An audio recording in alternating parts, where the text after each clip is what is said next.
Hello everyone, RPS PGT classes पे आपका स्वागत है। +1 के विद्यार्थियों का स्वागत है। आज का हमारा राग है राग जौनपुरी। राग जौनपुरी, कल हमने राग भैरवी किया था, आज है राग जौनपुरी, जो बहुत ही लोकप्रिय, मधुर और सुप्रसिद्ध राग है। इसका दोहा है, राग जौनपुरी का दोहा। दोहा जो होता है, दोहे से राग का संपूर्ण परिचय हो जाता है। राग का संपूर्ण परिचय हो जाता है। देखिए, इसका दोहा है, कोमल कोमल गाधानी, कोमल गाधानी, कोमल गाधानी तिख रिखब, तिख री खब, तिख रिखब चढ़त, चढ़त गंधार न हुई, चढ़त गांधार, चढ़त गांधार, गांधार ना हुई, चढ़त गंधार न हुई। धागा धागा वादी संवादी, धागा वादी संवादी, संवादी ते जौनपुरी कही सोही, जौनपुरी कही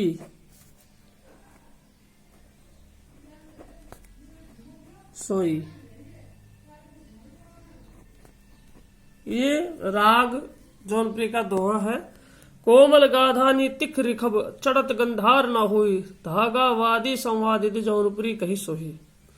यानी कि इस राग में गाधानी कोमल प्रयोग किए गए हैं। इसका जो रे है वो थोड़ा तीखा है, चढ़ा हुआ है। चढ़त गंधार ना हुई, और चढ़ते हुए इसमें गा स्वर वर्जित होता है। धा और गा इसका वादी संवादी है। जौनपुरी कही सोही, इसी कारण राग जौनपुरी सोहता है, सुहाता है, अच्छा लगता है। ये राग जौनपुरी की कंडीशन है, नियम है, इसका दोहा है। आगे हम चलते हैं। इसके वही हमारा पॉइंट, जब भी कोई राग जो हम लिखते हैं तो उसके मेजर पॉइंट होते हैं। तो सबसे पहले आता है थाट। क्या आता है? थाट। इसका थाट है आसावरी, आसावरी। इसका थाट क्या है? आसावरी थाट है। इसके बाद में अभी हमने दोहे में पढ़ा था, इसका वादी सवर, वादी सवर, वादी सवर है धा, वादी सवर है धा। धा को धेवत भी बोलते हैं। धेवत ये संस्कृत में नाम है स्वरों के प्राचीन, धेवत। उसके बाद में है संवादी, संवादी स्वर, संवादी स्वर है गा, अर्थात उसको बोलते हैं गंधार, गंधार। उसके बाद में आता है आपका इसके विकृत स्वर, अर्थात कोमल स्वर। विकृत का मतलब होता है कोमल स्वर, विशेष स्वर। विकृत स्वर हम दोहे में पढ़ चुके हैं, ग ध नी। उसके बाद में आती है इसकी जाति। अगला पॉइंट क्या है?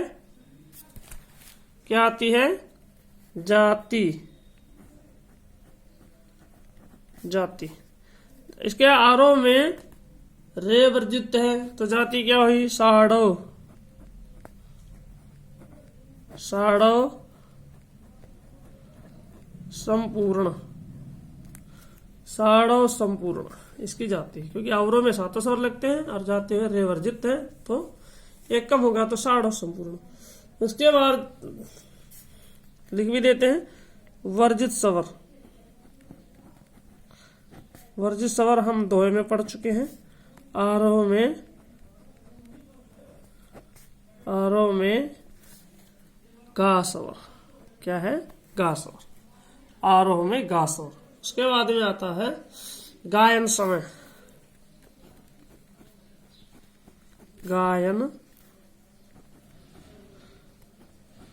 गायन समय, दिन का दूसरा पहर। दिन का दूसरा प्रहर। दिन का दूसरा प्रहर, ये इसके मेजर पॉइंट है। अंग हम वादी स्वर के अंग से लिख सकते हैं।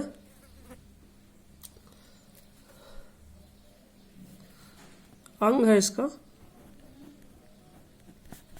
उत्तरांगवादी। बस ये मेजर पॉइंट हमारे हो गए। इसी के आधार पर हम राग परिचय बनाएंगे। क्या बनाएंगे? राग परिचय। परिचय हम पहले ही बना चुके हैं, दोबारा फिर ध्यान देंगे राग परिचय। जो हमने मेजर पॉइंट लिखे उसी के आधार पर राग जौनपुरी आसावरी थाट से उत्पन्न हुआ है। इस राग में धा स्वर वादी स्वर तथा गा संवादी स्वर है। इस राग में विकृत स्वर गा धानी कोमल है। स्वर के रूप में गा धानी स्वर कोमल रूप में प्रयोग किए जाते हैं। इस राग का गायन समय दिन का दूसरा पहर है। इस राग की जाति साड़ो संपूर्ण है। इस राग में वर्जित स्वर गा आरोह में है, इसलिए इस राग की जाति औड़ो संपूर्ण है। इस राग की रचना जौनपुर के सुल्तान, इस राग के जो आविष्कारक हैं, जनक हैं, वो हैं इस राग के रचयिता जौनपुर के सुल्तान हुसैन सरकीने की। जौनपुर के सुल्तान थे, उन्होंने ही इस राग की रचना की, इसलिए इस राग का नाम पड़ा जौनपुरी, क्योंकि जौनपुरी में इसका आविष्कार हुआ। जौनपुर के राजा थे, इसी कारण इस राग का नाम पड़ा जौनपुरी। अगला इस राग की विशेषताएं हैं कुछ। इस राग का आविष्कार मध्य सप्तक, यह एक उत्तरांग प्रधान राग है। इस राग का विस्तार मध्य सप्तक से तार सप्तक से अधिक होता है, मध्य सप्तक से तार सप्तक में अधिक होता है। यह राग चंचल प्रकृति का राग है। इसमें छोटा ख्याल और तराना आदि गाए बजाए जाते। इसमें श्रृंगार रस की प्रधानता रहती। ध्यान रखें, कौन सा रस? श्रृंगार रस की प्रधानता रहती। इसमें संप्रकृतिक राग, इसके संप्रकृतिक राग अडाना, एडाना, इसके संप्रकृतिक राग है अडाना, गांधारी, असावरी। अडाना, एडाना, गांधारी, असावरी। इस राग में सा गा पा धा स्वरों पर न्यास किया जाता है। सा गा पा धा स्वरों पर न्यास किया जाता है। इनकी किन स्वरों पर ठहराव होता है? सा गा पा धा। न्यास का मतलब ठहराव। आइए इसके आरोह अवरोह हम लिख करके देखते हैं। आरोह हम लिखेंगे आरोह। हम दोहे में पढ़ चुके हैं कि इसके आरोह में रे चढ़त गंधार न हुई, यानी कि रे जो है इसमें वर्जित स्वर है आरोह में, तो हम लिखेंगे सा गा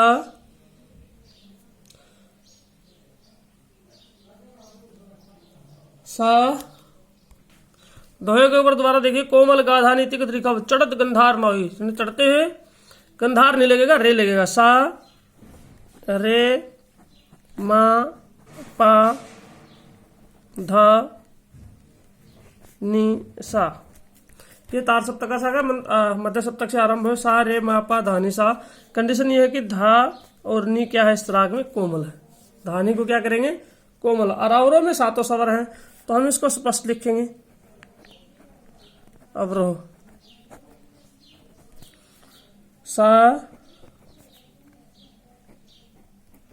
नी धा पा मा गा रे सा। नी कोमल, धा कोमल और गा कोमल। नी धा को अच्छे से कोमल करेंगे। ये इसके हो गए आरोह अवरोह। सा रे मा पा धा नी सा, सा नी धा पा मा गा रे सा। अब जिससे राग की पहचान होती है, राग का मुख्य स्वर समूह जिससे राग की पहचान हो, उसे कहते हैं पकड़। वह स्वर समूह जिससे राग की पहचान हो, उसे क्या कहते हैं? पकड़ कहते हैं। तो पकड़ लिखेंगे। इसकी पकड़ है मा पा मा पा नी धा पा, मा पा कोमा लगा के नी धा पा, नी धा पा, फिर कोमा लगा देंगे धा मा पा गा, धामा पा गा। और लास्ट जो इसका मुख्य स्वर समूह है पकड़ रूप में वो है रे मा पा। इस राग में रे मा पा की संगति बार बार की जाती है, रे मा पा स्वरों पर संगति बार बार दोहराई जाती है। इस राग की सुंदरता है। इस राग के मुख्य पकड़ स्वर है रे मा पा। पकड़ द्वारा सुनिए, मा पा नी धा पा, धा मा पा गा, रे मा पा, रे मा पा।